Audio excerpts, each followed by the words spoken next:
T'as déjà vu un truc chelou sur un mur de toilette? J'étais à une station-service quand je suis tombé dessus. Un numéro gravé sur le mur des chiottes avec marqué « Appelle Sarah pour passer un bon moment ». Il y avait un truc bizarre dans l'écriture. C'était pas un gribouillis rigolo, c'était profond, limite rageux, comme si c'était gravé au couteau. Ma curiosité a pris le dessus. J'ai appelé. Un mec décroche au bout de 2 sonneries, la voix tremblante. C'est à propos de Sarah? J'ai même pas eu le temps de parler. Il s'est mis à débiter direct. S'il vous plaît, dites-moi juste où vous l'avez vu cette fois. Je lui dis que c'était sur le mur des toilettes d'une station vers l'autoroute. Et là, il craque. Il pleure carrément. Il s'appelait Marc. Sarah, c'était sa femme. 15 ans de mariage, 2 enfants. 6 mois plus tôt, il l'a surprise en train de le tromper avec son meilleur pote. Le même pote qui avait été son témoin au mariage. Quand je les ai confrontés, m'a dit Marc, un truc a vrillé chez elle. Elle s'est mise à écrire mon numéro partout. Toilette, mur de bar, prospectus sur les pare-brises. Elle raconte aux gens que je suis bizarre, que je fais des trucs louches. À force, il a perdu son taf. Il était prof en primaire. Des parents appelaient en l'école pour dire qu'un pervers bossait avec leur gosse. Sa fille de 12 ans et son fils de 9 se faisaient harceler. Un élève a montré à sa fille une photo des toilettes avec le numéro dessus. J'ai changé de numéro 3 fois, il a dit. Elle le retrouve toujours. Je peux pas déménager à cause du procès pour la garde des enfants. Et si je perds la maison, c'est fini. Son histoire m'a touché. Peut-être parce que je venais de finir un divorce bien moche au boulot. Je suis avocate. Tu vis où? Je lui demande. Il était à 2 villes de chez moi. Je lui dis qu'on peut se voir ce soir, que je suis dans le juridique. Mais pourquoi tu m'aiderais? Tu me connais même pas. Parce que c'est du harcèlement. Et que je sais comment on le stoppe.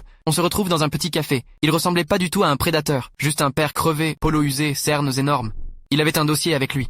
Des captures d'écran de texto, des vidéos de caméras de sécurité où on la voit écrire son numéro, des témoignages.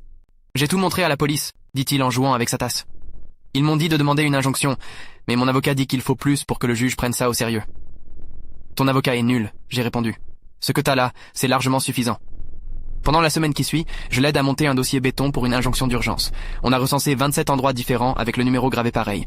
On a obtenu les relevés téléphoniques de Sarah. Elle regardait même qui l'appelait et quand. Le jour de l'audience, Sarah arrive nickel. Coiffure parfaite, robe de Marc. Elle sourit au juge comme une sainte, jusqu'à ce qu'elle me voie assise à côté de Marc. Quand le juge lui demande de s'expliquer, elle joue la victime en mode larmes aux yeux. J'ai peur de lui, votre honneur. Après tout ce qu'il m'a fait, je sors la vidéo de la station essence. On la voit en train de graver le numéro. Son visage devient livide. Le juge lui a pas juste collé une interdiction d'approcher. Il a aussi modifié la garde des enfants. Marc a eu la garde complète, le temps qu'elle passe une évaluation psy.